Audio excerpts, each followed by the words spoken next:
California matapos lokohin ng host na to ang Diyos. God, creator of the universe, zero mentions.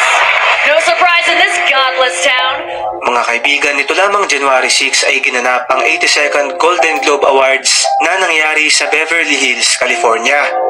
Alright guys, 3 araw na akong nilalagnat. Anyway, mag-react tayo dyan guys sa video na yan kasi kuhan ba? Ibig sabihin, there's some message from God. Ika nga. So alam nyo na yung aking boses ay anyway, kasi pagtabihan nyo na yan, iba talaga pag nagagawa ang pera.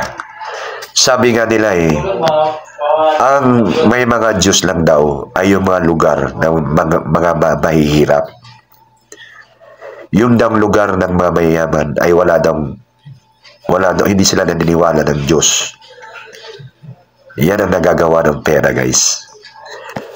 Kung ang pera talaga dito sa mundong ibabaw, talagang Diyos yan. Oo, Diyos yan. Subukan mo magkapera. Subukan mong yumaman, di ba? Ikaw palagi ang number 1. Kahit nga naman sa mga bisibisita ka, pagka alam nila may pera ka, ikaw yung inaasikaso. Ikaw yung nakatuon sa lahat. Kahit sa mga kapatid, pag ikaw ang mahirap, tapos mga kapatid mo mayayaman, pag nagsama-sama kayo, talagang medyo ikaw yung akong baba palagi, nakikisama, ganon.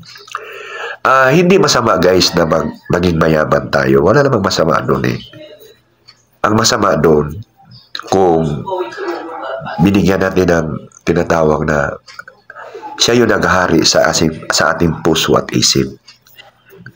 Alam ko talagang may mga taong walang Diyos. Okay, wala namang problema kasi may logic sila dyan Kasi kung sabi nga nila, kung may Diyos daw, bakit pinapayagan ni Lord na mag-suffer yung iba? At mag-suffer yung iba, tao, kung mapagmahal siya sa kanyang mga followers, ika nga. Pasensya na talaga kayo. Hindi ko mapigilan Anyway, ano ba? Kung si Lord hindi ka bibigyan ng tinatawag na pagsubok, hindi ka bibigyan ng mga tinatawag na measurement, tira na ng tira yung ibang tao. Wala silang mapagpatawa naman si Lord Kahit gagawa ko ng kasamaan, mapagpatawa naman si Lord. Hindi ganoon. Ang lahat ng kasamaan ay may kapalit na parusa. Kaya lang si Lord, iba si Lord.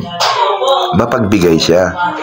Binibigyan kanya ng tinatawag na maraming chances na magbago para mabuksan ang iyong isip.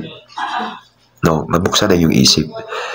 Ang pagbigay ng tinatawag na, kasi parang si Lucifer, di ba? Yung kwento ni Lucifer, di ba? Halos perfect siya na angel. So, na-realize niya, kung almost perfect ako, pwede ko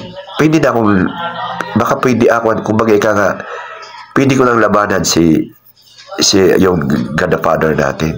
Kasi, halos, isip niya, pantay niya na Pero yun ang akala niya. Kasi, nabulag siya sa kanyang anong meron siya. Mayroon tayong creators. Hindi natin dapat kalimutan yun. Ang pera ay material lang na bagay, which is maraming nagagawa sa mundong ibabaw. Pero, bakit ang tao nawawala? Kahit anong sikat, ang daming hari dati. Ang daming hari, malalakas sila, mayayaman. Bakit nawala sila sa mundong ibabaw? Dahil yun ang pattern ng Diyos.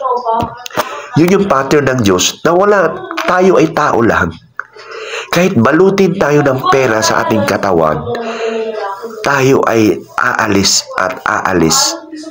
at mag-deteriorate ang ating pagkatao. O maganda ka ngayon, di ba? Tignan mo yung mga artista dati, maganda. Ngayon, 80s na sila, 90s, di ba? Nawala na yung ganda nila. Pattern ng Lord yan, na walang tinatawag na, walang manatili sa katayuan mo. Yan ang katunayan na may Diyos.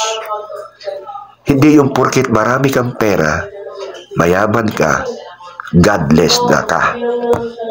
Tingnan mo yung pangyayari sa California. Although may mga scientific na explanation doon na bakit nasunog yun. At alam ko yung mga taong alam kong, hindi naman gawa ng Diyos yun. Ganun sila.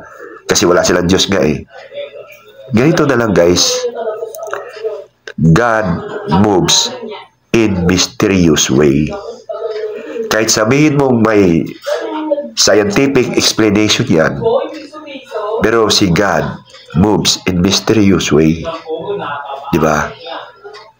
Nakakakilabot na bigla mong habakin ang ating Panginoon. Sino tayo? Sa mundong ibabaw, aalis at aalis tayo. God bless us all, guys.